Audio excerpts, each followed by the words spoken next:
ਸਤਿ ਸ਼੍ਰੀ ਅਕਾਲ, ਤੁਸੀਂ ਦੇਖ ਰਹੇ ਹੋ ਸਾਂਝਾ ਟੀਵੀ। ਮੈਂ ਹਾਂ ਤੁਹਾਡੇ ਨਾਲ ਅਰਸ਼ਦੀਪ। ਕੋਵਿਡ-19 ਨੂੰ ਲੈ ਕੇ ਸਰਕਾਰ ਪੂਰੀ ਤਰ੍ਹਾਂ ਯਤਨ ਕਰ ਰਹੀ ਹੈ ਕਿ ਕੈਨੇਡੀਅਨਸ ਨੂੰ ਕਿਸੇ ਚੀਜ਼ ਤੋਂ ਕੋਈ ਮੁਸ਼ਕਿਲ ਨਾ ਆਵੇ ਤੇ ਹਰ ਮੁਸ਼ਕਿਲ ਦੇ ਲਈ ਉਹ ਕੈਨੇਡੀਅਨਸ ਦੇ ਨਾਲ ਖੜੇ ਨੇ। ਤੇ ਹੁਣ ਅਸੀਂ ਵੈਨਕੂਵਰ ਦੇ ਵਿੱਚੋਂ, ontario ਦੇ ਵਿੱਚੋਂ, ਚਾਹੇ ਉਹ ਕੈਲਗਰੀ ਹੈ, ਸਭ ਥਾਵਾਂ ਦੇ ਉੱਤੋਂ ਤੁਹਾਨੂੰ ਇਨਫੋਰਮੇਸ਼ਨ ਪਹੁੰਚਾ ਰਹੇ ਹਾਂ ਕਿ ਕੀ ਕੁਝ ਹੋ ਰਿਹਾ ਹੈ, ਕਿ ਐਮਪੀ ਕੀ ਕੁਝ ਕਰ ਰਹੇ ਨੇ, ਐਮਪੀਪੀ ਕੀ ਕੁਝ ਕਰ ਰਹੇ ਨੇ, ਐਮਐਲਏ ਤੇ ਪ੍ਰੋਵਿੰਸ਼ੀਅਲ ਜਿਹੜੀ ਗਵਰਨਮੈਂਟ ਹੈਗੀ ਆ ਉਹ ਕੀ ਕੁਝ ਕਰ ਰਹੇ ਨੇ ਕੈਨੇਡੀਅਨਸ ਦੇ ਬੈਨੀਫਿਟ ਦੇ ਲਈ। ਤੇ ਅੱਜ ਸਾਡੇ ਨਾਲ ਜੁੜ ਚੁੱਕੇ ਨੇ ਬਰੈਂਪਟਨ ਸੈਂਟਰ ਤੋਂ ਐਮਪੀ ਮਿਸਟਰ ਰਮੇਸ਼ ਸੰਘਾ। ਆਓ ਉਹਨਾਂ ਦੇ ਨਾਲ ਗੱਲਬਾਤ ਕਰਦੇ ਹਾਂ ਤੇ ਉਹਨਾਂ ਤੋਂ ਅਪਡੇਟ ਲੈਂਦੇ ਹਾਂ ਕਿ ਕੀ ਕੁਝ ਕਰ ਰਹੀ ਹੈ government. So let's welcome mister Sangha. Mister Sangha, ਸਵਾਗਤ ਹੈ ਤੁਹਾਡਾ। ਮੇਰੇ ਵੱਲੋਂ ਸਾਂਝਾ ਟੀਵੀ ਦੀ ਸਾਰੀ ਟੀਮ ਤੇ ਸਾਰੇ ਦਰਸ਼ਕਾਂ ਨੂੰ ਬਹੁਤ ਬਹੁਤ ਪਿਆਰ ਭਰੀ ਸਤਿ ਸ਼੍ਰੀ ਅਕਾਲ ਜੀ। ਬਿਲਕੁਲ ਜੀ, ਹੋਪ ਤੁਸੀਂ ਠੀਕ ਠਾਕ ਹੋਵੋਗੇ ਆਪਣੇ ਘਰ ਦੇ ਵਿੱਚ, ਤੇ ਘਰ ਦੇ ਵਿੱਚੋਂ ਜ਼ਿਆਦਾ ਜਿਹੜਾ ਕੰਮ ਕਰ ਰਹੇ ਹੈਗੇ ਆ, ਕਿਉਂਕਿ ਪਹਿਲਾਂ ਤਾਂ ਤੁਸੀਂ ਬਾਹਰ ਜਾ ਕੇ ਸੋਸ਼ਲੀ ਤੁਸੀਂ ਇੱਕ ਦੂਜੇ ਨੂੰ ਮਿਲ ਸਕਦੇ ਸੀ, ਪਰ ਘਰ ਦੇ ਵਿੱਚ ਹੁਣ ਹੋਰ ਵੱਧ ਗਿਆ ਹੋਣਾ ਹੈਗਾ ਕੰਮ, ਕਿਉਂਕਿ ਬਹੁਤ ਸਾਰੇ ਲੋਕਾਂ ਵੱਲੋਂ ਕੁਐਸਚਨ ਵੀ ਆ ਰਹੇ ਨੇ, ਕਿਉਂਕਿ ਹਰ ਰੋਜ਼ ਨਵੀਆਂ ਅਪਡੇਟਡ ਇਨਫੋਰਮੇਸ਼ਨ ਜਿਹੜੀ ਸਰਕਾਰ ਵੱਲੋਂ ਜਾਰੀ ਕੀਤੀਆਂ ਜਾ ਰਹੀਆਂ ਨੇ। ਹਾਂਜੀ, ਗਾਇਬ ਦੇਖਦੇ ਹੀ ਆਪਾਂ ਹਰ ਰੋਜ਼ ਪ੍ਰਾਈਮ ਮਿਨਿਸਟਰ ਸਾਹਿਬ 11:15 ਦੇ ਉੱਤੇ ਨੇਸ਼ਨ ਨੂੰ ਅਡਰੈਸ ਕਰਦੇ ਆ, ਔਰ ਹਰ ਰੋਜ਼ ਉਹਨਾਂ ਨੇ ਕੋਈ ਨਾ ਕੋਈ ਨਵੀਂ ਤੋਂ ਨਵੀਂ ਆਪਣੀ ਦੇਣੀ ਹੁੰਦੀ ਆ। ਉਹ ਜੋ ਵੀ ਚੇਂਜਸ ਵਗੈਰਾ ਲਿਆਉਣੀਆਂ ਹੁੰਦੀਆਂ, ਕੋਈ ਗੈਪ ਫਿਲ ਅਪ ਕਰਨਾ। ਉਹਨਾਂ ਨੇ ਪਹਿਲੇ ਦਿਨ ਤੋਂ ਹੀ ਇਹ ਕਿਹਾ ਸੀਗਾ ਕਿ ਆਪਾਂ ਇੱਕ ਰਿਕਰਿੰਗ ਸਿਸਟਮ ਦੇ ਥਰੂ ਚੱਲ ਰਹੇ ਆ। ਇੱਕ ਇਹੋ ਜਿਹਾ ਆਪਣੇ ਸਿਰ ਦੇ ਉੱਤੇ ਇਹ ਅਲਾਮਤ ਆਈ ਆ ਕਿ ਇਹ ਕੋਈ ਨਵੀਂ ਚੀਜ਼ ਹੈ ਵਰਲਡ ਵਾਰ 2 ਤੋਂ ਬਾਅਦ। ਇਸ ਕਰਕੇ ਆਪਾਂ ਨੂੰ ਇੱਕ ਦਮ ਫੈਸਲੇ ਨਹੀਂ ਲੈਣੇ ਪੈਣੇ, ਜੋ ਚੇਂਜਸ ਦੇ ਹਿਸਾਬ ਨਾਲ ਲੋੜ ਪਈ ਉਦਾਂ ਹੀ ਚੇਂਜਸ ਲਿਆਂਦੀਆਂ ਜਾਣਗੀਆਂ, ਉਹੀ ਕੀਤਾ ਜਾ ਰਿਹਾ। ਕੀ ਅਪਡੇਟ ਹੈਗੀ ਹੈ ਮਿਸਟਰ ਸੰਘਾ ਕਿ ਕੀ ਕੁਝ ਜਿਹੜੀ ਗਵਰਨਮੈਂਟ ਵੱਲੋਂ ਕੀਤਾ ਜਾ ਰਿਹਾ? ਦੇਖੋ, ਵੇਜ ਸਬਸਿਡੀ ਹੋਇਆ, ਆਪਾਂ ਉਹਦੇ ਵਿੱਚ ਚੇਂਜਸ ਲਿਆਂਦੀਆਂ ਸੀ। ਅੱਜ ਤੋਂ ਪਿਛਲੇ ਵੀਕ ਦੀ ਗੱਲ ਹੈ, ਉਹਦੇ ਵਿੱਚ ਕਾਫੀ ਜ਼ਿਆਦਾ ਬੈਨੀਫਿਟ ਹੋਏ ਸਾਰਿਆਂ ਨੂੰ। ਉਸ ਤੋਂ ਬਾਅਦ ਹੋਰ ਵੀ ਨਵੀਆਂ ਚੀਜ਼ਾਂ, ਨਵੇਂ ਛੋਟੀਆਂ ਕਈਆਂ ਨੂੰ ਉਹ ਸਮਾਲ ਬਿਜ਼ਨਸ ਵਾਲਿਆਂ ਨੂੰ ਲੋਨ ਦੇਣੇ, ਉਹਦੇ ਵਿੱਚ ਲੋਨ ਦੀ ਜ਼ਿਆਦਾ ਵਿਆਜ ਵਧਾਈ ਹੋਈ ਸੀ। 50,000 ਦੀ ਉਹਦੀ ਟਰਨਓਵਰ ਹੋਣੀ ਚਾਹੀਦੀ ਆ, ਉਸ ਤੋਂ ਬਾਅਦ ਘਟਾ ਕੇ ਉਹਨੂੰ 1000 ਤੱਕ ਲੈ ਆਂਦਾ, 20,000 ਤੱਕ ਲੈ ਆਂਦਾ। ਸੋ ਆਈ ਮੀਨ ਕੋਈ ਨਾ ਕੋਈ ਚੇਂਜਸ ਜਿਹੜੀਆਂ ਉਹ ਲਿਆਂਦੀਆਂ ਜਾਂਦੀਆਂ ਹਰ ਵਾਰ, ਤਾਂ ਜੋ ਕੋਈ ਨਾ ਕੋਈ ਉਹਦੇ ਵਿੱਚ ਰਿਫਾਰਮਸ ਕਰਕੇ ਹਰ ਇੱਕ ਨੂੰ ਬੈਨੀਫਿਟ ਮਿਲ ਸਕੇ, ਹਰ ਇੱਕ ਨੂੰ ਇਹਦਾ ਹੋ ਸਕੇ ਕਿ ਕੋਈ ਇਹਨਾਂ ਤੋਂ ਵਾਂਝਾ ਨਾ ਰਹਿ ਜਾਵੇ। ਕੋਈ ਇਹ ਨਾ ਕਹੇ ਕਿ ਮੈਨੂੰ ਤਾਂ I could not get food on my table, I could not get the benefits which I was entitled for। ਮਤਲਬ ਤਾਂ ਇਹ ਹੈਗਾ ਕਿ ਆਪਾਂ ਇਸ ਔਖੇ ਟਾਈਮ ਦੇ ਉੱਤੇ ਕੈਨੇਡੀਅਨਸ ਦੇ ਨਾਲ ਖੜੇ ਹੋਈਏ। ਗਵਰਨਮੈਂਟ ਕੈਨੇਡੀਅਨਸ ਦੇ ਨਾਲ ਆ, and we always say we have your back. ਆਪਾਂ ਉਹਨਾਂ ਨੂੰ ਹਮੇਸ਼ਾ ਤਿਆਰ ਆ, ਹਰ ਤਰ੍ਹਾਂ ਤਿਆਰ ਆ ਉਹਨਾਂ ਦੀ ਸੁਣਨ ਲਈ।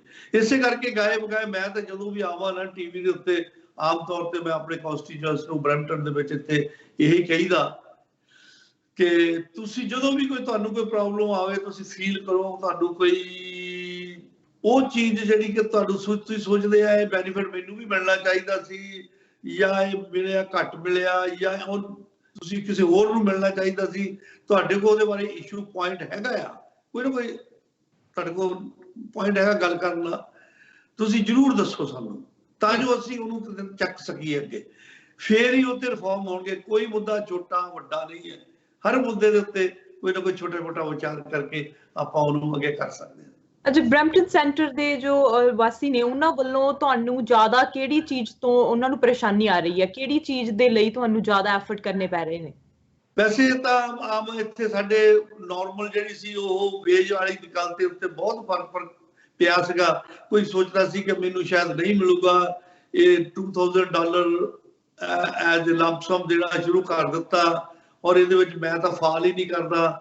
ਫਿਰ ਉਹਨਾਂ ਨੂੰ ਹੌਲੀ ਆਪਾਂ ਇਹ ਸਮਝਾਇਆ ਕਿ ਦੇਖੋ 2000 ਇੱਕਦਮ ਰਿਲੀਜ਼ ਕਰਨ ਦਾ ਉਹਦਾ ਮਤਲਬ ਇਹ ਸੀਗਾ ਕਿ ਆਪਾਂ ਮੈਕਸਿਮਮ ਕੈਨੇਡੀਅਨਸ ਨੂੰ ਇੱਕ ਲਾਈਨ ਦੇ ਵਿੱਚ ਇੱਕ ਮੁੱਖ ਧਾਰਾ ਜਿਹੜੀ ਆਪਾਂ ਬਣਾ ਸਕਦੇ ਆ ਉਹਦੇ ਵਿੱਚ ਲਿਆਂਦਾ ਜਾ ਸਕੇ।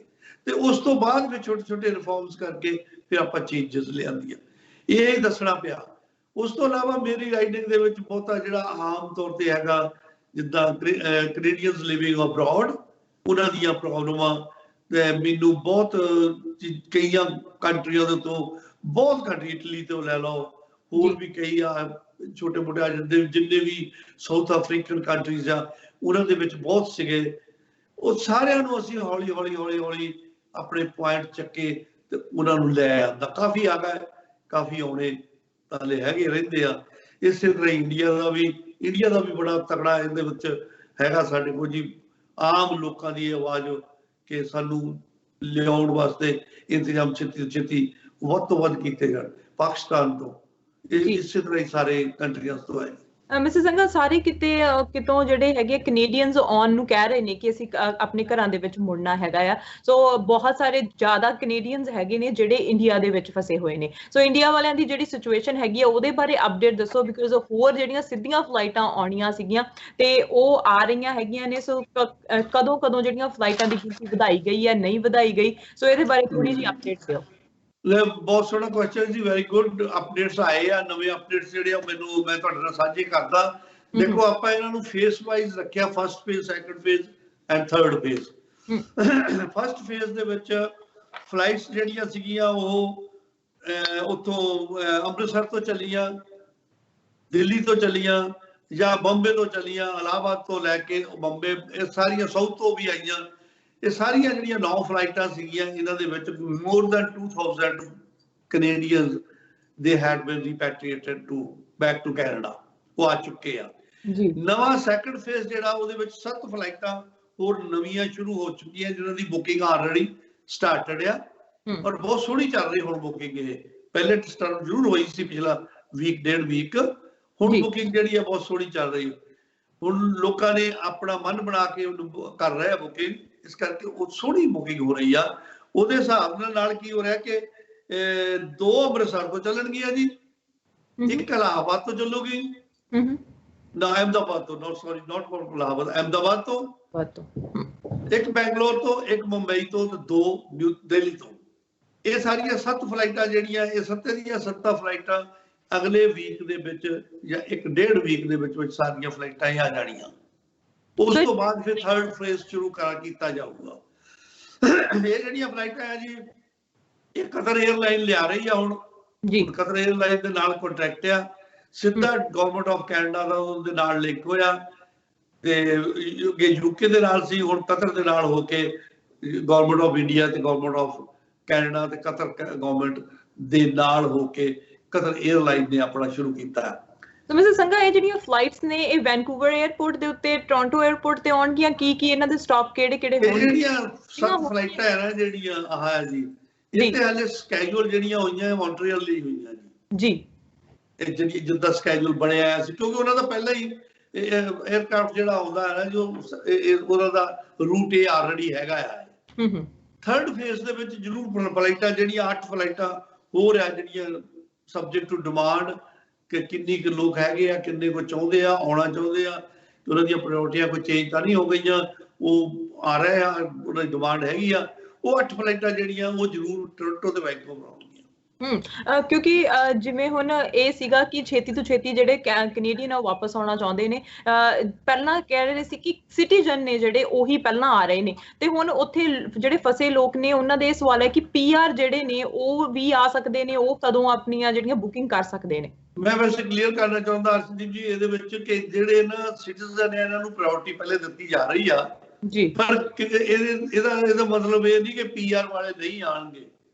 ਸਾਰਿਆਂ ਨੂੰ ਲਿਆਂਦਾ ਜਾਊਗਾ ਜੀ, ਸਾਰਿਆਂ ਨੂੰ, ਪਰ ਪ੍ਰਾਇੋਰਟੀ ਜਿਹੜੀ ਇਸ ਵੇਲੇ ਹੈਗੀ ਆ ਉਹ ਕੈਨੇਡੀਅਨਸ ਨੂੰ, ਕਿਉਂਕਿ PR ਜਿਹੜੇ ਦੇ ਤਾਂ ਉਹ ਤਾਂ ਆਪ ਹੀ ਉੱਥੇ they are the citizen of India, ਉਹਨਾਂ ਨੂੰ ਕੋਈ ਏਦਾਂ ਦੀ ਦਿੱਕਤ ਨਹੀਂ ਆ। ਕੋਈ ਇੰਡੀਅਨ ਹੈ ਉਹ they can't you can't call them Canadians living abroad। So ਉਹਨਾਂ ਨੂੰ ਤੇ ਉਹਨਾਂ ਦਾ ਇਹ ਉਹਨਾਂ ਨੂੰ ਸਮਝ ਲੈਣਾ ਚਾਹੀਦਾ ਕਿ ਜਿਹੜੇ ਕੈਨੇਡੀਅਨਸ ਹੈ ਉਹਨਾਂ ਨੂੰ ਪਹਿਲੀ ਤਜਰੀਹ ਹੈ ਉਹ ਆਉਣਗੇ, ਪਰ ਕਿਸੇ ਨੂੰ ਵੀ ਨਹੀਂ ਲੈਫਟ ਓਵਰ ਕੀਤਾ ਜਾਊ ਤੇ ਕੋਈ ਰਹਿ ਨਹੀਂ ਜਾਊਗਾ, ਸਾਰੇ ਆਉਣਗੇ। ਸੋ ਇੱਕ ਕੁਐਸਚਨ ਜਿਹੜਾ ਉਹਨਾਂ ਦੇ ਵੱਲੋਂ ਜਿਹੜੇ ਇੰਡੀਆ ਦੇ ਵਿੱਚ ਬੈਠੇ ਨੇ ਉਹ ਬਹੁਤ ਪੁੱਛੇ ਜਾ ਰਹੇ ਨੇ। ਉਹ ਕਦੇ ਕਹਿ ਰਹੇ ਨੇ ਕਿ ਅਸੀਂ ਆਪਣੇ MP ਨੂੰ, ਆਪਣੇ ਲੋਕਲ MLA ਨੂੰ ਲੈਟਰ ਭੇਜ ਰਹੇ ਹੈਗੇ ਆ, ਪਰ ਸਾਨੂੰ ਰਿਸਪੌਂਸ ਨਹੀਂ ਆ ਰਿਹਾ ਕਿਸੇ ਦਾ ਵੀ, ਕਿਉਂਕਿ ਕਈਆਂ ਦੇ ਬੱਚੇ ਸਿਟੀਜ਼ਨ ਨੇ ਪਰ ਉਹ ਆਪ ਜਿਹੜੇ ਮੇਨ ਐਪਲੀਕੈਂਟ ਨੇ ਉਹ PR ਨੇ, ਤੇ ਉਹ ਉਹਨਾਂ ਦੇ ਇਹ ਕੁਐਸਚਨ ਹੈ ਕਿ ਉਹ ਆ ਸਕਦੇ ਨੇ ਉਹ ਪਹਿਲਾਂ ਪ੍ਰਾਇੋਰਟੀ ਬੇਸ ਤੇ? PR ਵਾਲੇ ਜੀ ਜੇ ਉਹਨਾਂ ਕੋਲ ਕੋਈ ਖਾਸ ਪ੍ਰਾਇੋਰਟੀ ਹੈਗੀ ਤਾਂ ਉਹਨਾਂ ਨੂੰ ਹਾਈ ਕਮਿਸ਼ਨ ਨਾਲ ਕੈਨੇਡੀਅਨ ਹਾਈ ਕਮਿਸ਼ਨ ਇਨ ਦਿੱਲੀ ਉਹਦੇ ਨਾਲ ਰਾਬਤਾ ਕਰਨਾ ਚਾਹੀਦਾ। ਪਹਿਲੇ ਤਾਂ ਉਹਨਾਂ ਕੋਲੋਂ ਰੋਕੇ ਤੇ ਰਜਿਸਟਰ ਹੀ ਨਹੀਂ ਹੋਣਾ। ਜਿਹੜਾ ਰੋਕਾ ਹੈਗਾ ਨਾ ਜੀ, that is only for registration of Canadians abroad. Okay. Roka. So it's only for the Canadians. जी. तो वो एफर्ट भी करनगे ना, तो उन्होंने उत्ते आउणा नहीं है। बट स्टिल जे उन्हों दा अपनी कोई प्रायोरिटी खास हैगी है जिहदे विच इस वर्थ कंसीडरिंग है, तो they must contact directly to the High Commission there, और उन्हों नूं अपनी प्रायोरिटी जिहड़ी है शो करनी पैनी है उन्हों नूं, ते that's the way he is the only person to decide it, Mr. Nadir Patel। ਬਿਲਕੁਲ ਮਿਸਟਰ ਸੰਘਾ, ਜਿੱਦਾਂ ਹੁਣ ਪ੍ਰਧਾਨ ਮੰਤਰੀ ਜਸਟਿਨ ਟਰੂਡੋ ਨੇ ਅਨਾਉਂਸਮੈਂਟ ਕੀਤੀ ਸੀਗੀ ਕਿ ਜੋ ਐਮਰਜੈਂਸੀ ਲੋਨ ਬੈਨੀਫਿਟ ਹੈਗੇ ਆ ਉਹਨਾਂ ਨੂੰ ਦਿੱਤੇ ਜਾ ਰਹੇ ਨੇ, ਕਿਉਂਕਿ ਜਿਹੜੀਆਂ ਟਿਕਟ ਪ੍ਰਾਈਸਿੰਗ ਨੇ ਉਹ ਜ਼ਿਆਦਾ ਨੇ ਤੇ ਉਹ ਜੋ ਨਹੀਂ ਅਫੋਰਡ ਕਰ ਸਕਦੇ, ਸੋ ਉਹਨਾਂ ਨੂੰ ਲੋਨ ਦਿੱਤੇ ਜਾ ਰਹੇ ਨੇ। ਸੋ ਲੋਨ ਦੇ ਲਈ ਵੀ ਜਿਹੜੀਆਂ ਐਪਲੀਕੇਸ਼ਨਸ ਉਹ ਕਿੱਥੇ ਦੇ ਸਕਦੇ ਨੇ, ਕਿਉਂਕਿ ਉਹ ਵੀ ਇੱਕ ਕਨਫਿਊਜ਼ਨ ਹੋ ਰਹੀ ਆ ਉਹਨਾਂ ਨੂੰ ਕਿ ਕਿੱਥੇ ਦਿੱਤਾ ਜਾਵੇ, ਕੌਣ ਅਪਰੂਵ ਕਰੂਗਾ। ਸੋ ਬੈਂਕ ਨੂੰ ਇਨਫੋਰਮੇਸ਼ਨ ਦਿੱਤੀ ਜਾਵੇ, ਸੋ ਇਹ ਇਨਫੋਰਮੇਸ਼ਨ ਥੋੜੀ ਸਾਂਝੀ ਕਰੋ। ਵੈਸੇ ਅਰਸ਼ਦੀਪ ਜੀ, ਜੇ ਤੁਸੀਂ canada.ca ਤੇ ਜਾਓ, ਉਹਦੇ ਤੇ ਸਾਰੀ ਇਨਫੋਰਮੇਸ਼ਨ ਮਿਲਦੀ ਹੈ totally। only thing is anyone sitting anywhere he can fill it up। ਉੱਥੋਂ ਭਰ ਵੀ ਸਕਦੇ ਆ, ਇੱਥੋਂ ਬੈਠੇ ਵੀ ਉਹ ਭਰ ਸਕਦੇ ਆ ਕੈਨੇਡਾ ਚੋਂ ਵੀ। So it's a very easy process. ਉਹ ਆਪਣਾ ਨਾਂ ਉਹਦੇ ਵਿੱਚ ਭਰ ਕੇ ਆਪਣੀ ਰਿਕੁਆਇਰਮੈਂਟ ਦੇ ਕੇ ਕਿ ਕਿੰਨਾ ਉਹਨਾਂ ਨੂੰ ਹੋਪ ਕਰਦੇ ਕਿ 5000 ਦਾ ਲੋਨ ਆਲਰੇਡੀ ਹੈਗਾ ਜਿਹੜਾ ਕਿ ਦਿੱਤਾ ਜਾ ਸਕਦਾ ਪਰ ਪਰਸਨ, ਉਹਦੇ ਵਿੱਚ ਉਹ ਫੈਸਿਲਿਟੀ ਅਵੇਲ ਕਰਨੀ ਤਾਂ ਕਰ ਸਕਦੇ ਕਿਸੇ ਵੇਲੇ ਵੀ ਆਪਣੀ ਰਜਿਸਟਰ ਕਰਕੇ ਨਾ। ਜੀ ਬਿਲਕੁਲ। ਸੋ ਮਿਸਟਰ ਸੰਘਾ, ਕੈਨੇਡੀਅਨਸ ਜਿਹੜੇ ਹੈਗੇ ਆ ਉਹ ਛੇਤੀ ਤੋਂ ਛੇਤੀ ਆਉਣ ਦੀ ਟਰਾਈ ਕਰ ਰਹੇ ਹੈਗੇ ਆ ਕੈਨੇਡਾ ਦੇ ਵਿੱਚ, ਤੇ ਉਹ ਗਵਰਨਮੈਂਟ ਵੱਲੋਂ ਉਹਨਾਂ ਨੂੰ ਇਨੀਸ਼ੀਏਟਿਵ ਕੀਤਾ ਵੀ ਜਾ ਰਿਹਾ ਹੈਗਾ ਆ। ਪਰ ਹੁਣ ਜਿਹੜੇ ਕੈਨੇਡਾ ਦੇ ਵਿੱਚ ਰਹਿ ਰਹੇ ਹੈਗੇ ਆ, ਮੈਡੀਕਲ ਇਕਵਿਪਮੈਂਟ ਜਿਹੜੇ ਘਟ ਗਈ ਸੀ, ਪਰ ਹੁਣ ਉਹਨਾਂ ਨੂੰ ਵੀ ਅਲੱਗ-ਅਲੱਗ ਜਗ੍ਹਾ ਤੋਂ ਲਿਆਉਣ ਦੀ ਕੋਸ਼ਿਸ਼ ਕੀਤੀ ਜਾ ਰਹੀ ਹੈ। ਕੁਝ ਸਾਡੀ ਹੋਮ ਕੰਟਰੀ ਦੇ ਵਿੱਚ ਵੀ ਬਣ ਰਹੇ ਹੈਗੇ, ਸੋ ਉਹਨਾਂ ਦੇ ਬਾਰੇ ਕੀ ਸਿਚੁਏਸ਼ਨ ਕਹਿ ਰਹੀ ਹੈ ਗਵਰਨਮੈਂਟ? ਇਸ ਵੇਲੇ ਤਾਂ ਜੀ ਗਵਰਨਮੈਂਟ ਦੀ ਸਿਚੁਏਸ਼ਨ ਇਹ ਆ, ਪ੍ਰਾਈਮ ਮਿਨਿਸਟਰ ਸਾਹਿਬ ਨੇ ਅਨਾਉਂਸ ਕੀਤਾ ਸੀਗਾ ਕਿ we have no problem in PPEs। ਸਾਡੇ ਆਪਣੀ ਇੰਡੀਜੀਨੀਅਸਲੀ ਆਪਾਂ ਜਿਹੜਾ ਪ੍ਰੋਡਿਊਸ ਕਰ ਰਹੇ ਆ ਕੈਨੇਡਾ ਦੇ ਵਿੱਚ, ਉਹੋ ਹੀ ਇੰਨਾ ਫਾਸਟ ਉਹਨਾਂ ਨੇ ਕੀਤਾ ਹੈ, ਇੰਨਾ ਵਧੀਆ ਬਣਾ ਰਿਹਾ ਸਟਾਫ ਕਿ ਆਪਾਂ ਉਹਦੇ ਨਾਲ ਵੀ ਆਪਣਾ ਪੂਰਾ ਪੈਂਦਾ ਹੁਣ। ਵੈਸੇ ਆਪਾਂ ਬਾਹਰੋਂ ਵੀ ਜਿਹੜੇ ਸ਼ਿਪਮੈਂਟ ਮੰਗਾਈ ਆ, ਉਹ ਰਿਸਕ ਕਵਰ ਕਰਨ ਲਈ ਉਹ ਵੀ ਆ ਰਹੀ ਆ। ਹੁਣ ਚੁਆਇਸ ਕਈ ਵਾਰੀ ਆ ਜਾਂਦੀ ਆ, ਇਹ ਠੀਕ ਹੈ, ਨਹੀਂ ਆ, ਇਹ ਵਧੀਆ ਹੈ, ਮਾੜਾ ਆ। we have no problem ਇੱਕ ਨੂੰ ਡਿਸਕਾਰਡ ਕਰਕੇ ਦੂਜੇ ਤਰ੍ਹਾਂ ਦਾ ਲੈਣਾ, ਇਹਦੇ ਵਾਸਤੇ ਕੋਈ ਪ੍ਰੋਬਲਮ ਨਹੀਂ ਹੈ। ਅੱਜ ਦੇ ਦਿਨ ਦੇ ਵਿੱਚ ਤਾਂ ਸਾਡੀਆਂ ਆਪਣੀਆਂ ਇੰਟਰਨਲ ਫੈਕਟਰੀਜ਼ ਇਹੋ ਜਿਹੀਆਂ ਹੈਗੀਆਂ ਜਿਹੜੇ ਕਹਿੰਦੇ ਅਸੀਂ ਮਿਲੀਅਨ ਦੇ ਬਿਲੀਅਨਸ ਵੀਕ ਦੇ ਵਿੱਚ ਬਣਾ ਕੇ ਦੇ ਦਿਆਂਗੇ। ਸੋ ਇਹਦੇ ਵਾਸਤੇ ਕੋਈ ਦਿੱਕਤ ਨਹੀਂ ਹੈ। ਸੋ ਮਿਸਟਰ ਸੰਘਾ, ਜਿੱਦਾਂ ਹੁਣ ਇਕੋਨਮੀ ਦਾ ਹਰ ਕੋਈ ਲੈ ਕੇ ਇਕੋਨਮੀ ਨੂੰ ਫਿਕਰਮੰਦ ਹੈਗਾ ਹੈ ਕਿ ਇਕੋਨਮੀ ਕਿੱਦਾਂ ਚੱਲੇਗੀ, ਬੂਮ ਕਿੱਦਾਂ ਆਏਗਾ, ਕਿਉਂਕਿ ਬੂਮ ਕਹਿ ਰਹੇ ਆ ਕਿ 2021 ਦੇ ਤੱਕ ਜਾ ਕੇ ਜਿਹੜੀ ਇਕੋਨਮੀ ਚੱਲਣੀ ਸਟਾਰਟ ਹੋ ਜਾਊਗੀ। ਪਰ ਹੁਣ ਤੱਕ ਜਿਹੜੀਆਂ ਪਲੈਨਿੰਗ, ਜਿਵੇਂ ਪ੍ਰਧਾਨ ਮੰਤਰੀ ਜਸਟਿਨ ਟਰੂਡੋ ਨੇ ਕਿਹਾ ਸੀ ਕਿ ਜਿਹੜੇ ਵੈਲ ਹੈਗੇ ਨੇ, ਉਹਨਾਂ ਨੂੰ ਆਰਫਨ ਵੈਲਸ ਹੈਗੇ ਨੇ, ਉਹਨਾਂ ਨੂੰ ਚਲਾ ਦਿੱਤਾ ਜਾਵੇ, ਕਿ ਉਹਨਾਂ ਜਿਹੜੀ ਜਿਵੇਂ ਤੇਲ ਦੀ ਜਿਹੜੀਆਂ ਕੀਮਤਾਂ ਨੇ ਉਹ ਬਹੁਤ ਘਟ ਚੁੱਕੀਆਂ ਨੇ, ਸੋ ਉਹਨਾਂ ਦੇ ਨਾਲ ਕੀ ਫਾਇਦਾ ਹੋਣ ਵਾਲਾ ਅੱਗੇ ਜਾ ਕੇ ਫਿਊਚਰ ਦੇ ਵਿੱਚ? ਦੇਖੋ, ਇਸ ਵੇਲੇ ਦੇਖਣ ਦੀ ਗੱਲ ਇਹ ਹੈ ਕਿ ਇਕੋਨਮੀ ਨੂੰ ਜੋ ਅੱਜ ਇਨਵੈਸਟਮੈਂਟ ਹੋ ਰਹੀ ਹੈ ਨਾ ਜੀ, ਇਕੋਨਮੀ ਨੂੰ ਸ਼ੇਕ ਕਰਨ ਲਈ, ਉਹਦਾ ਮਤਲਬ ਇਹ ਹੈ ਕਿ ਐਕਚੁਅਲੀ ਗਵਰਨਮੈਂਟ ਇਹ ਚਾਹੁੰਦੀ ਆ ਕਿ ਆਪਾਂ ਇਸ ਤਰ੍ਹਾਂ ਤਿਆਰ ਰਹੀਏ ਕਿ ਕੱਲ ਨੂੰ ਜਿੱਦਣ ਆਪਾਂ ਕੰਮ ਤੇ ਜਾਣ ਲੱਗ ਪਏ, ਆਪਣੇ ਫੈਕਟਰੀਆਂ, ਆਪਣੇ ਬਿਜ਼ਨਸ, ਛੋਟੇ ਬਿਜ਼ਨਸ ਤੋਂ ਲੈ ਕੇ ਵੱਡੇ ਬਿਜ਼ਨਸ ਤੱਕ, ਜਿਸ ਦਿਨ ਉਹ ਆਪਾਂ ਉਹਨਾਂ ਦੇ ਉੱਤੇ ਕੰਮ ਤੇ ਜਾਣ ਲੱਗ ਪਏ, we are going with a full boost. ਇਹ ਨਹੀਂ ਰਹਿ ਗਿਆ ਕਿ ਮੇਰੇ ਕੋਲ ਤਾਂ ਇਹਦੀ ਰਨਿੰਗ ਕਾਸਟ ਜੋ ਕਿ ਪੈਸੇ ਨਹੀਂ ਆ, ਮੇਰੀ ਟਰਨਓਵਰ ਨਹੀਂ ਇਹਨਾਂ ਪੂਰੀ ਹੋ ਰਹੀ। ਛੋਟੇ ਤੋਂ ਛੋਟੀ ਫੈਕਟਰੀ ਨੂੰ ਵੀ ਲੋਨ ਦਿੱਤਾ ਜਾ ਰਿਹਾ, ਵੱਡੇ ਤੋਂ ਵੱਡਿਆਂ ਨੂੰ ਵੀ। ਇਸ ਲਈ ਅਲਬਰਟਾ ਲੈ ਲਓ ਤੁਸੀਂ, ਅਲਬਰਟਾ ਦੀ ਫਾਈਨੈਂਸ਼ੀਅਲ ਪੋਜੀਸ਼ਨ ਕੋਈ ਠੀਕ ਨਹੀਂ ਹੈ। ਅਲਬਰਟਾ ਦੇ ਵਿੱਚ ਇਨਵੈਸਟਮੈਂਟ ਬਹੁਤ ਜ਼ਰੂਰੀ ਆ, ਔਰ that's what prime minister announced it.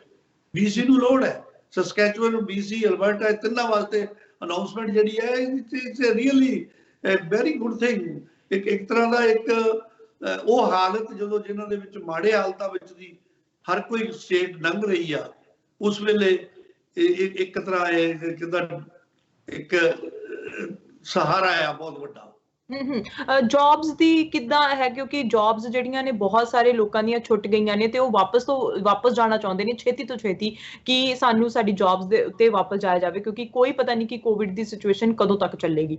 देखो वेज सबसिडी प्रोग्राम ਜਿਹੜਾ ਸੀ ਨਾ ਆਪਾਂ ਅਨਾਉਂਸ ਕੀਤਾ ਆ, ਉਹਦੇ ਤਹਿਤ ਐਕਚੁਅਲੀ ਤਾਂ ਕਾਰਨ ਇਹ ਹੀ ਆ ਕਿ ਤੁਸੀਂ ਜਿਹੜੇ EMPLOYEES ਆ, they must provide that 75% subsidy being provided by the federal government to the employer. ਤੁਸੀਂ ਉਹਨਾਂ ਨੂੰ ਜਿਨ੍ਹਾਂ ਨੂੰ ਲੇ ਆਫ ਕਰਤਾ ਜਾਂ ਚਲੇ ਗਏ ਘਰ ਚਲੇ ਗਏ, ਉਹਨਾਂ ਨੂੰ ਵਾਪਸ ਕੰਮ ਤੇ ਬੁਲਾਓ ਤਾਂ ਜੋ 75% ਸਬਸਿਡੀ ਜਿਹੜੀ ਗਵਰਨਮੈਂਟ ਦੇਗੀ, only what they have to do 25% pay ਦਿਓ ਤੇ ਆਪਣਾ ਕੰਮ ਸ਼ੁਰੂ ਕਰੋ ਜੀ। It's a big incentive to the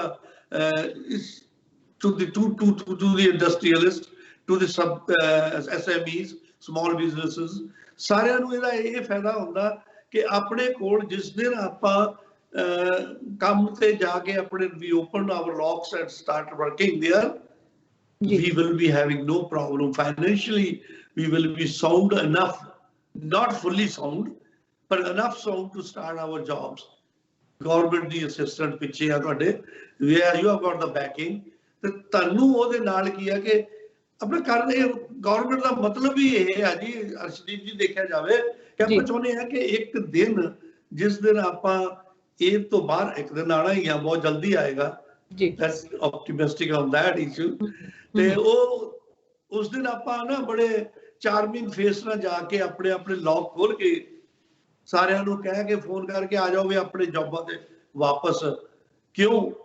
ਮੈਨੂੰ ਪਤਾ ਮੈਂ ਦੇ ਨਹੀਂ ਸਕਦਾ, ਪਰ ਮੈਨੂੰ ਇਹ ਪਤਾ ਕਿ 75% ਗਵਰਨਮੈਂਟ ਦੇ ਰਹੀ ਆ ਜੀ। 25% ਜੀ ਮਿਸਟਰ ਸੰਘਾ, ਜਿੱਦਾਂ ਹੁਣ ਆਪਾਂ ਗੱਲ ਕੀਤੀ ਹੈ ਕਿ ਥੋੜਾ ਜਿਹਾ ਆਪਟੀਮਿਸਟਿਕ ਹੋਣਾ ਪੈਣਾ ਸਾਨੂੰ, ਸੋ ਜਿਵੇਂ ਹੁਣ ਜੇ ਸਾਰੀ ਸਿਚੁਏਸ਼ਨ ਤੋਂ ਅਸੀਂ ਬਾਹਰ ਜਾਵਾਂਗੇ, ਪਰ ਹੁਣ ਜਿਹੜੀ ਸਿਚੁਏਸ਼ਨ 'ਚ ਅਸੀਂ ਹੈਗੇ ਆ, ਸੋ ਇਹਦੇ ਨਾਲ ਮੈਂਟਲ ਸਟ੍ਰੈਸ ਜਿਹੜਾ ਹੈਗਾ ਉਹ ਜ਼ਿਆਦਾ ਵੱਧ ਰਿਹਾ। ਹੁਣ ਅਸੀਂ ਕੱਲ ਹੀ ਦੇਖਿਆ ਹੈਗਾ ਆ ਕਿ ਜਿਹੜੀ ਸ਼ੂਟਿੰਗ ਹੋਈ ਹੈਗੀ ਆ, ਸੋ ਉਹਦੇ ਵਿੱਚ ਆਫਿਸਰ ਦੀ ਵੀ, ਪੁਲਿਸ ਆਫਿਸਰ ਦੀ ਵੀ ਜਾਨ ਗਈ ਹੈਗੀ ਹੈ। ਸੋ ਇਹਦੇ ਨਾਲ ਜਿਹੜੀਆਂ ਇਹ ਮੈਂਟਲ ਹੈਲਥ ਦੀਆਂ ਸਿਚੁਏਸ਼ਨਸ ਹੈਗੀਆਂ ਨੇ, ਇਹ ਵੱਧਦੀਆਂ ਜਾ ਰਹੀਆਂ ਨੇ। ਇਹਨੂੰ ਲੈ ਕੇ ਗਵਰਨਮੈਂਟ ਕੁਝ ਕਰ ਰਹੀ ਹੈ? देखो ये बड़ी बहुत अनसुखावी घटना है, एक बहुत दर्दनाक घटना। ये वास्ते तो हर एक का वलूंदरा गया हरदा, क्योंकि एक मेरा ख्याल इन्ना भी मैंटल वाली गल नहीं है, ये तो किसी दे कोई ज्यादा ही मैंटल सी, उन्होंने की प्रॉब्लम सी जिहड़ियां कि हौली हौली पता लगूगियां। ਉਹੋ ਹੀ ਡਰੈਸ ਪਾਉਣੀ, ਉਹੋ ਜਿਹਾ ਬਣਨਾ, ਪੁਲਿਸ ਅਫਸਰ ਬਣਨਾ, ਉਹੋ ਜਿਹੀ ਗੱਡੀ ਲੈਣੀ, ਉਹੋ ਜਿਹਾ ਐਕਟਿੰਗ ਕਰਨੀ। ਔਰ I don't know is it due to madness ਜਾਂ ਉਹਦਾ ਆਪਣਾ ਫਤੂਰ ਸੀ ਕੋਈ ਦਿਮਾਗ ਦੇ ਵਿੱਚ ਜਿਹੜਾ ਉਹਨੂੰ ਚੜਿਆ ਆ, ਜਿਹੜਾ ਉਹ ਸੋਚਦਾ ਸੀ ਕਿ ਮੇਰਾ ਪੂਰਾ ਨਹੀਂ ਹੋ ਸਕਿਆ। ਮੈਂ ਆਈ ਡੋਂਟ ਨੋ, ਬੜੀਆਂ ਚੀਜ਼ਾਂ ਹਾਲੇ ਆਉਣੀਆਂ ਸਾਹਮਣੇ, ਹੌਲੀ ਹੌਲੀ ਹੌਲੀ ਹੌਲੀ ਹੌਲੀ ਹੌਲੀ ਉਹ ਤੇ ਨਕਾਬ ਬਣ। ਪਰ ਅਖੀਰ ਨੂੰ ਅਰਸ਼ਦੀਪ ਜੀ ਗੱਲ ਤਾਂ ਫਿਰ ਉੱਥੇ ਆ ਜਾਂਦੀ ਆ, ਮੈਂ ਜਿਹੜੀ ਇਸ ਵੇਲੇ ਫਿਰ ਸਾਂਝੀ ਕਰਦਾ ਆਪਣੇ ਸਰੋਤਿਆਂ ਦੇ ਨਾਲ ਸਾਰਿਆਂ ਦਾ, ਉਹ ਇਹ ਹੈ ਕਿ ਆਪਾਂ ਨੂੰ ਦੇਖਣ ਦੀ ਲੋੜ ਤਾਂ ਇਹ ਹੈਗੀ ਆ ਕਿ ਟਫ ਟਾਈਮ ਦੇ ਵਿੱਚੋਂ ਆਪਾਂ ਕਿੱਦਾਂ ਨਿਕਲਣਾ। ਅਰਸ਼ਦੀਪ ਜੀ, ਸਾਡੀ ਕਮਿਊਨਿਟੀ ਤਾਂ ਬਹੁਤ ਰੈਜ਼ਿਲੀਐਂਟ ਆ, ਅਸੀਂ ਤਾਂ ਬਹੁਤ ਟਫ ਮੌਕਿਆਂ ਵਿੱਚੋਂ ਦੀ ਨਿਕਲਣ ਨੂੰ ਤਿਆਰ ਰਹਿੰਦੇ ਔਰ ਨਿਕਲਦੇ ਵੀ ਰਹੇ ਆ, ਇਹ 'ਚ ਕੋਈ ਸ਼ੱਕ ਨਹੀਂ ਹੈ। ਕੈਨੇਡੀਅਨਸ ਵੀ ਐਤਕੀ ਤਾਂ ਬਹੁਤ ਸੋਹਣਾ ਪ੍ਰਦਰਸ਼ਨ ਕਰਕੇ ਦਿਖਾ ਦਿੱਤਾ ਕੈਨੇਡੀਅਨਸ ਨੇ ਕਿ we can do something, and they did it. Social distancing ਜਿਹੜੀ ਕਰਨੀ ਕੋਈ ਛੋਟਾ ਜਿਹਾ ਕੰਮ ਨਹੀਂ ਹੈ। ਅੱਜ ਆਪਾਂ ਮੋਰ ਦੈਨ 4 ਵੀਕਸ ਹੋ ਗਏ ਬੈਠੇ ਆ ਘਰ ਆਪਣੇ ਘਰ, ਐਸੈਂਸ਼ੀਅਲੀ ਜਿਹਨੂੰ ਜਾਣਾ ਪੈਂਦਾ ਉਹ ਜਾਂਦੇ ਆ, ਨਹੀਂ ਤਾਂ ਕੋਈ ਨਹੀਂ ਕਰਦਾ।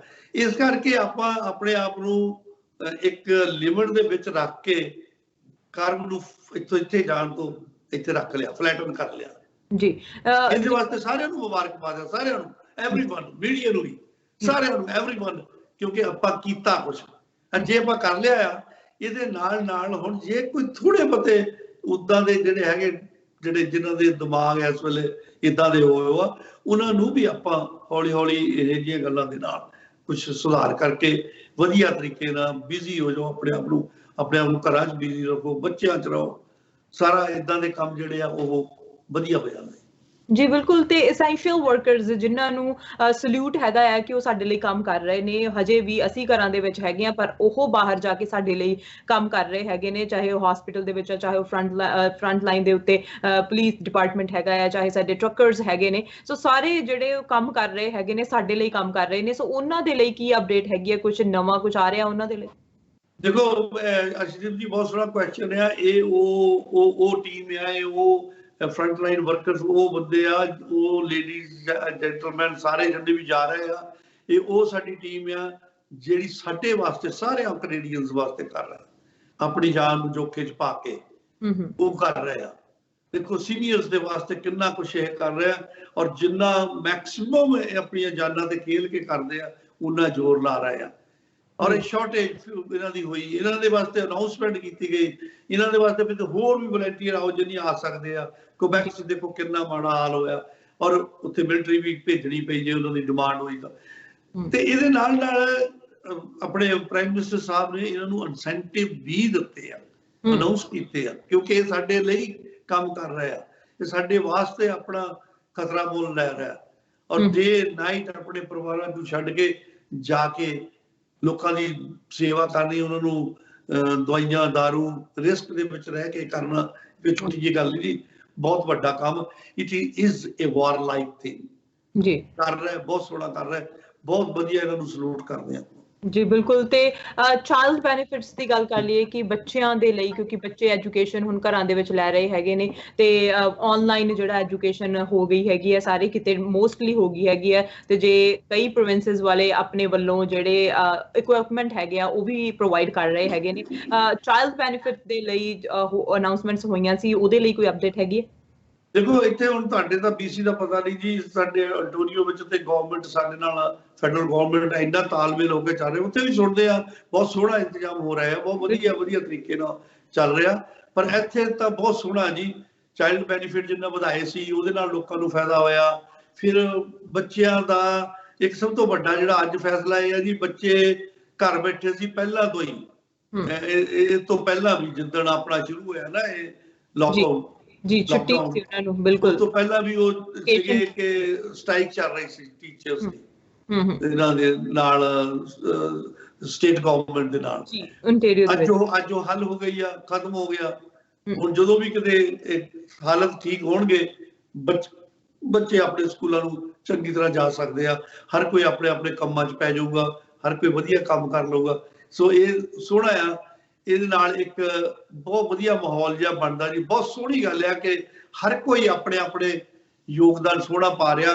ਮੈਨੂੰ ਤਾਂ ਬੜੀ ਖੁਸ਼ੀ ਹੋਈ ਜਦੋਂ ਪਤਾ ਲੱਗਾ ਕਿ ਇਹ ਟੀਚਰਸ ਨੇ ਰੈਜ਼ੋਲੂਸ਼ਨ ਕਰ ਲਿਆ ਗਵਰਨਮੈਂਟ ਦੇ ਨਾਲ। ਇਹ ਵੀ ਇੱਕ ਇਜ਼ ਗੁੱਡ ਥਿੰਗ ਜੀ। ਬਿਲਕੁਲ, let's hope for the best ਕਿ ਸਭ ਕੁਝ ਜਿਹੜਾ ਜਲਦੀ ਤੋਂ ਜਲਦੀ ਠੀਕ ਹੋਵੇ, ਨਾਰਮਲ ਜਿਹੜੀ ਸਿਚੁਏਸ਼ਨ ਦੇ ਵਿੱਚ ਆਈਏ ਅਸੀਂ। ਕੈਨੇਡਾ ਗਵਰਨਮੈਂਟ, ਚਾਹੇ ਉਹ ਫੈਡਰਲ ਗਵਰਨਮੈਂਟ ਹੈਗੀ ਹੈ, ਚਾਹੇ ਪ੍ਰੋਵਿੰਸ਼ੀਅਲ ਹੈਗੀ ਹੈ, ਈਵਨ ਲੋਕਲ ਗਵਰਨਮੈਂਟ ਹੈਗੀ ਆ, ਉਹ ਸਾਰੇ ਇਕਜੁੱਟ ਹੋ ਕੇ ਕੰਮ ਕਰ ਰਹੇ ਨੇ ਕੈਨੇਡਾ ਦੇ ਲਈ। ਤੇ ਫਿਊਚਰ ਦੇ ਵਿੱਚ ਵੀ ਅਸੀਂ ਚਾਹੁੰਦੇ ਹਾਂ ਕਿ ਸਾਰੀਆਂ ਸਰਕਾਰਾਂ ਰਲ ਕੇ ਇਸ ਤਰ੍ਹਾਂ ਹੀ ਕੰਮ ਕਰਦੀਆਂ ਰਹਿਣ। ਪਰ ਕੀ ਕਹਿਣਾ ਚਾਹੁੰਦੇ ਆ ਆਪਣੇ ਵਿਊਅਰਸ ਨੂੰ ਜੋ ਬਰੈਂਪਟਨ ਸੈਂਟਰ ਤੋਂ ਲੋਕ ਨੇ ਜਾਂ ਪੂਰੇ ਕੈਨੇਡਾ ਦੇ ਵਿੱਚ ਅਕ੍ਰੋਸ ਕੈਨੇਡਾ ਰਹਿ ਰਹੇ ਨੇ, ਉਹਨਾਂ ਦੇ ਲਈ?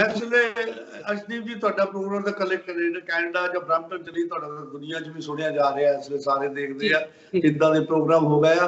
ਮੈਂ ਸਾਰਿਆਂ ਨੂੰ ਇਹੀ ਕਹਿੰਦਾ ਕਿ ਦੇਖੋ ਬਹੁਤ ਸੋਹਣਾ ਕੰਮ ਹੋ ਰਿਹਾ, ਬਹੁਤ ਵਧੀਆ ਸਾਰਿਆਂ ਨੇ ਸਾਥ ਦਿੱਤਾ, ਇੰਨਾ ਸੋਹਣਾ ਰਲ ਕੇ ਸਾਥ ਹੋਇਆ that we are in a way in a position to getting ourselves winning situation ਦੇ ਵਿੱਚ ਇਹਦੇ ਉੱਤੇ ਕੋਵਿਡ ਦੇ ਉੱਤੇ। COVID-19 ਇੱਕ ਬਹੁਤ ਖਤਰਨਾਕ ਜੀ ਬਿਮਾਰੀ ਹੈ, ਕੋਈ ਛੋਟੀ ਜੀ ਤੇ ਹੈ ਨਹੀਂ, ਸਾਰੀ ਦੁਨੀਆ ਦੇ ਵਿੱਚ ਇਹਨੇ ਆਪਣਾ ਗੱਲਬਾਤ ਕੀਤਾ ਆ। ਪਰ ਇਸੇ ਤਰ੍ਹਾਂ ਹੀ ਮੈਂ ਵਧਾਈ ਦਿੰਦਾ ਉੱਥੇ ਇੰਡੀਆ ਗਵਰਨਮੈਂਟ ਨੂੰ ਵੀ, ਪੰਜਾਬ ਗਵਰਨਮੈਂਟ ਨੂੰ ਵੀ, ਉਹਨਾਂ ਨੂੰ ਵੀ ਬੜੇ ਸੋਹਣੇ ਸੋਹਣੇ ਇੰਤਜ਼ਾਮ ਕਰਕੇ ਉੱਥੇ ਵੀ ਬਹੁਤ ਸੋਹਣਾ ਆਪਣਾ ਕੀਤਾ ਆ। ਇੱਕ ਉਹਨਾਂ ਨੂੰ ਹੋਰ ਵਧਾਈ ਜਿਹੜੀ ਉਹ ਹੈ ਕਿ ਸਾਡੇ ਜਿੰਨੇ ਕੈਨੇਡੀਅਨਸ ਲਿਵਿੰਗ ਅਬਰੋਡ ਆ, ਉਹਨਾਂ ਦੇ ਨਾਲ ਉਹਨਾਂ ਦਾ ਵਤੀਰਾ ਬਹੁਤ ਸੋਹਣਾ ਗਵਰਨਮੈਂਟਾਂ ਦਾ, ਉਹਨਾਂ ਨੂੰ ਬਹੁਤ ਚੰਗੀ ਤਰ੍ਹਾਂ ਟ੍ਰੀਟ ਕਰਦੇ ਆ, ਉਹਨਾਂ ਦੇ ਨਾਲ ਬਹੁਤ ਸੋਹਣਾ ਸਲੂਕ ਆ। ਉਹਦੇ ਵਾਸਤੇ ਵੀ ਸਾਰੇ ਵਧਾਈ ਦੇ ਪਾਤਰ ਆ ਉੱਥੇ ਦੇ ਐਡਮਿਨਿਸਟ੍ਰੇਸ਼ਨ ਜਿੰਨਾ ਵੀ ਹੈਗਾ। ਇੱਥੇ ਮੀਡੀਆ ਤੁਸੀਂ ਹੋਏ ਅਸੈਂਸ਼ੀਅਲ ਡਿਊਟੀ ਤੇ ਖਾਸ ਤੌਰ ਤੇ ਜਿੰਨੇ ਵੀ ਕਰ ਰਹੇ, ਇਹ ਸਾਰੇ ਦੇ ਸਾਰੇ ਆਪਣੇ ਫਸਟ ਲਾਈਨ ਫਸਟ ਰਿਸਪੌਂਡਰਸ ਔਰ ਜਿੰਨੇ ਵੀ ਆਪਣੇ ਕੰਮ ਕਰ ਰਹੇ ਆ, ਈਵਨ ਗਰੋਸਰੀ ਵਾਲੇ, ਟਰੱਕਾਂ ਦੇ ਭਾਈ, ਸਾਰੇ ਦੇ ਸਾਰੇ ਵਧਾਈ ਦੇ ਪਾਤਰ ਆ। ਸਾਰਿਆਂ ਨੂੰ ਬਹੁਤ ਬਹੁਤ ਇਸ ਗੱਲ ਦੀ ਮੁਬਾਰਕਬਾਦ ਕਿ ਤੁਸੀਂ ਸੋਸ਼ਲ ਡਿਸਟੈਂਸ ਮੇਨਟੇਨ ਕਰਦੇ ਆ। ਇਸੇ ਤਰ੍ਹਾਂ ਹੀ ਲੱਗੇ ਰਹੋ, ਜਲਦੀ ਕੁਛ ਨਾ ਕੁਛ ਨਵਾਂ ਆਪਾਂ ਇਹਦੇ ਵਿੱਚ ਕਰਾਂਗੇ। ਜਿੱਦਣ ਸਾਨੂੰ ਡਾਕਟਰਾਂ ਨੇ, ਐਕਸਪਰਟਸ ਨੇ ਜਾਂ ਸਾਡਾ ਡਾਟਾ ਦੱਸੂਗਾ, ਐਕਸਪਰਟ ਕਹਿਣਗੇ ਕਿ ਹੁਣ ਥੋੜੀਆਂ ਰਿਲੈਕਸੇਸ਼ਨ ਹੋ ਜਾਣੀਆਂ ਚਾਹੀਦੀਆਂ, ਇਹ ਹੋ ਜਾਣਗੀਆਂ। ਉਦੋਂ ਤੋਂ ਬਾਅਦ ਫਿਰ ਆਪਾਂ ਹੌਲੀ ਸਟੈਪ ਬਾਈ ਸਟੈਪ ਇੱਧਰ ਨੂੰ ਤੁਰ ਪਵਾਂਗੇ ਚੰਗੀ ਤਰ੍ਹਾਂ। ਬਿਲਕੁਲ ਜੀ, thank you so much mister Sangha ਗੱਲਬਾਤ ਕਰਨ ਦੇ ਲਈ, ਤੇ ਤੁਸੀਂ ਵੀ stay safe. Thank you ji, thank you very much. Thank you Thanks a lot. Thank you. Thanks a lot. ਬਿਲਕੁਲ ਅੱਜ ਕੱਲ੍ਹ ਬਾਤ ਹੋਈ ਬਰੈਂਪਟਨ ਸੈਂਟਰ ਤੋਂ MP ਰਮੇਸ਼ ਸੰਘਾ ਜੀ ਦੇ ਨਾਲ, ਜਿਨ੍ਹਾਂ ਨੇ ਦੱਸਿਆ ਕਿ ਜਿਹੜੇ ਇੰਡੀਆ ਦੇ ਵਿੱਚ ਫਸ ਗਏ ਨੇ, ਉੱਥੇ ਰਹਿ ਗਏ ਨੇ ਕਿਉਂਕਿ ਲਾਕਡਾਊਨ ਚੱਲ ਰਿਹਾ ਹੈਗਾ, ਕਮਰਸ਼ੀਅਲ ਫਲਾਈਟਸ ਨਹੀਂ ਆ ਰਹੀਆਂ ਹੈਗੀਆਂ, ਤੇ ਸਾਰੇ ਕੈਨੇਡੀਅਨਸ ਨੂੰ ਜਿਹੜੇ ਉੱਥੇ ਰਹਿ ਰਹੇ ਨੇ ਉਹਨਾਂ ਨੂੰ ਇੱਥੇ ਲਿਆਉਣ ਦੇ ਯਤਨ ਕੀਤੇ ਜਾ ਰਹੇ ਨੇ। ਫਲਾਈਟਸ ਜਿਹੜੀਆਂ ਨੇ ਕਤਰ 에ਅਰਲਾਈਨਸ ਦੀਆਂ ਫਲਾਈਟ ਦੇ ਨਾਲ ਜੋ ਐਗਰੀਮੈਂਟ ਹੋਇਆ ਆ, ਉਹ ਸਾਰੀਆਂ ਫਲਾਈਟਸ ਆਉਣਗੀਆਂ ਤੇ ਉਸ ਤੋਂ ਬਾਅਦ ਜੋ ਵੀ ਨਵੀਂ ਇਨਫੋਰਮੇਸ਼ਨ ਆਈ ਉਹ ਅਸੀਂ ਤੁਹਾਡੇ ਨਾਲ ਟਾਈਮ ਟੂ ਟਾਈਮ ਸਾਂਝੀ ਕਰਦੇ ਰਵਾਂਗੇ। Till then stay home, stay safe. Thank you so much.